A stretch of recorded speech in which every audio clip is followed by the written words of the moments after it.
What's going on, guys? Welcome back to another video, and in this one I'm going to be going over the top parts to fail on the BMW N47 and N57 engines. So for those of you who don't already know, the N47 is the 4-cylinder 2-litre diesel engine and the N57 is the 6-cylinder 3-litre diesel engine from BMW. Now, apart from the 2 additional cylinders on the N57, these 2 engines are pretty much identical and they both share the same common problems. And I'm currently sat in a 2008 BMW E65 series with the N47 engine. So let's get outside, let's pop the bonnet, and let's check out these parts that are prone to fail. Okay then, so here is a quick look at the engine bay, and just so that I can show you guys a little bit better, I'm actually going to remove the engine cover. Okay then, so the first part that I'm going to be talking about, which I'm sure you've already heard of, is the timing chain, which sits at the back of the engine, and this is both on the N47 and the N57 engine. Being at the back means it is not a serviceable item. You either need to remove the engine or remove the gearbox and then have the car up on ramps, and it's a very costly job to replace. And to be honest, the main reason why the timing chains fail on these is poor servicing. So it's following the recommended BMW oil change intervals, which I'm pretty sure is like 18,000 miles. Scrap that, change your oil every 5,000 to 6,000 miles, and you can pretty much guarantee that you will not have this common timing chain issue. With that being said though, if you do want to keep your car for a long time, you know, you want to get 200,000–300,000 miles out of it, it may not be the worst thing in the world to replace the timing chain kit if you have covered 100,000 miles. Now, I have actually replaced the timing chain kit along with a whole bunch of other jobs as well. It's on my channel, you can go check it out. Now, my engine had covered 120,000 miles when I replaced it all. Did it need doing? No, it didn't actually need doing, but for the peace of mind, I wanted to go ahead and get it done. Obviously I've done the work myself, so I saved on labour costs and all that as well, so it pretty much only cost me the parts. So it's definitely worth doing just for peace of mind, and like I said, if you want to keep the car for a long period of time, it's definitely worth doing. Now, when they generally fail on these engines is between 100 and 150,000 miles. Now obviously there is some lower than 100,000 miles and there's some that last over 150,000 miles, but somewhere in that range is generally when they fail, if they are going to fail. Okay then, so the next part to fail is this one right here. It is the crankcase breather hose, and what it does is takes the crankcase vapors, the hot oil vapors, out of the crankcase, down here into the intake, back through the intercooler, through the intake pipe, through the intake manifold, and to be burnt off. But because this is hot oil vapors coming out of here, the original pipe is rubber.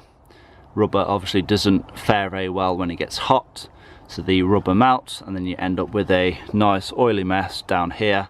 So if you don't have the updated pipe, go ahead and get it. It's really not expensive. I'm pretty sure it's less than £10 from BMW. I can leave a link down below if you do want to purchase it, but definitely worth updating to the new plastic one. Another part to fail then is the EGR valve, which, as you can see, I have a lack of an EGR valve, and I also do not have an EGR cooler as well. That's because I have completely removed the EGR system. So the EGR valve itself likes to clog up, which is a flawed design from it really. It's sending sooty hot exhaust gases through, and it's only a matter of time before it does clog up.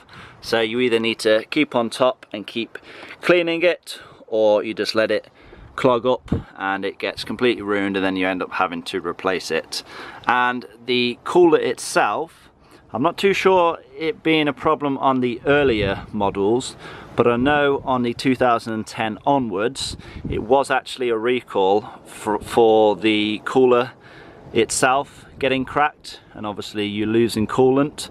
So it is definitely worth checking that if you do want to keep your EGR system in place. Now, Personally, I recommend removing your EGR system if you can.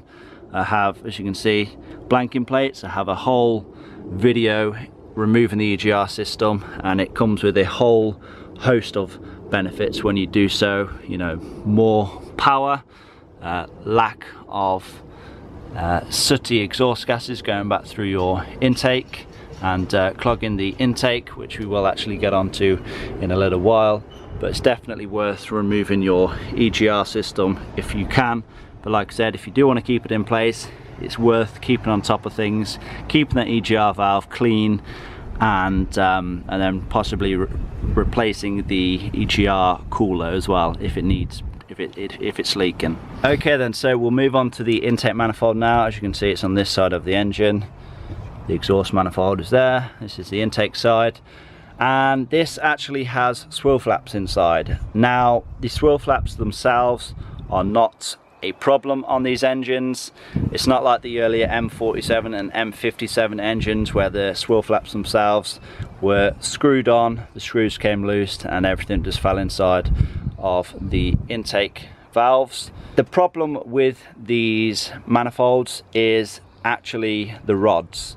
So the swivel flaps are held in by one single rod which runs the entire length of the intake manifold, and the rod itself actually wears. Because it is brass, it wears very easily. Brass is fairly soft, and it's not actually helped with the EGR. So because the EGR system is sending sooty exhaust gases through, the swivel flaps can block up. It makes the rod have to work harder, therefore it can cause it to vibrate and then wear, and the rod itself can actually then snap, and it's the rod that fails, not the swivel flaps themselves.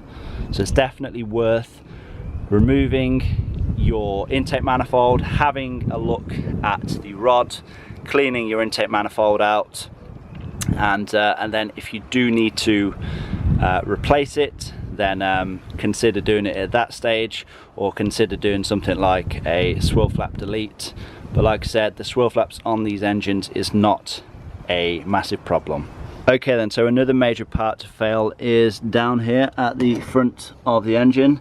No, it's not the water pump there, it's actually further down. It is the crankshaft pulley, which is just there. I've not long replaced that, and it tends to fail anywhere between 100 and 150,000 miles because it is made up of rubber. The rubber cracks, the pulley separates in two, the crankshaft still spins, and the pulley itself cannot spin, and it'll end up throwing your belt off and obviously can cause a lot more damage than it's worth. So it's definitely worth replacing the crankshaft pulley if you have covered over 100,000 miles. And I would also recommend at the same time, which is going to be my next common part to fail, I would also recommend replacing the drive belt kit as well, which consists of the drive belt tensioner, and a idler pulley. Now, the drive belt kit, for whatever reason, is an overlooked service part. For whatever reason, people seem to think that they last forever. They just wait until they snap. Obviously, it's not like a cam belt. It's not going to cause nearly the same amount of damage, but nonetheless, it is made of rubber. It is a belt at the end of the day, so it's not going to last forever. If you covered 100,000 miles on your original belt, fair play, but it's probably not going to last much longer. So I would recommend replacing the entire kit.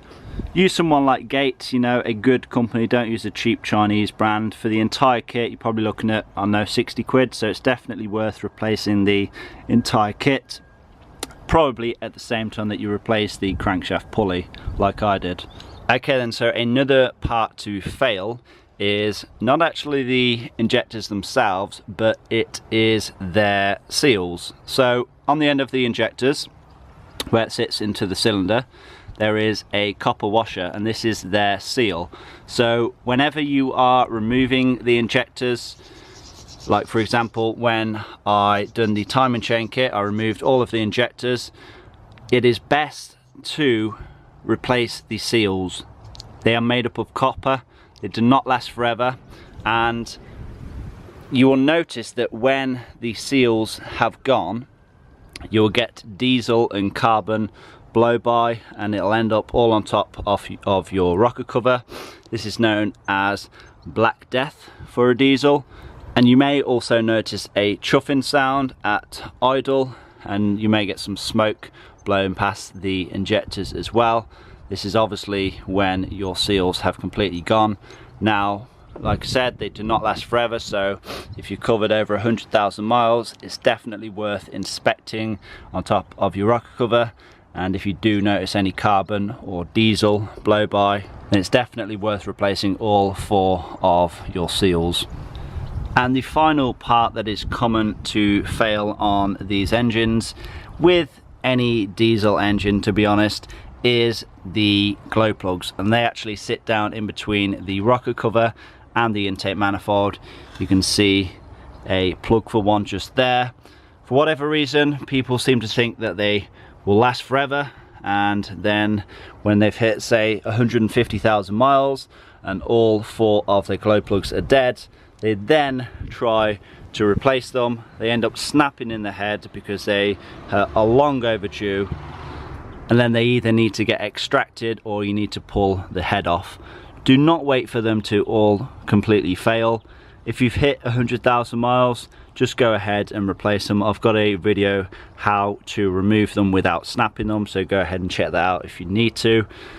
It's also worth doing, if you are replacing all 4 of the glow plugs, replacing the glow plug module as well, which actually sits down here just on the other side of the oil filter housing, because it also is a common fault for the module as well to fail. So for the sake of how much it costs, it's worth replacing the module with all 4 glow plugs. Okay then, so that is the top parts to fail on the N47 and N57 engines. With that being said, I really do not think these engines are unreliable.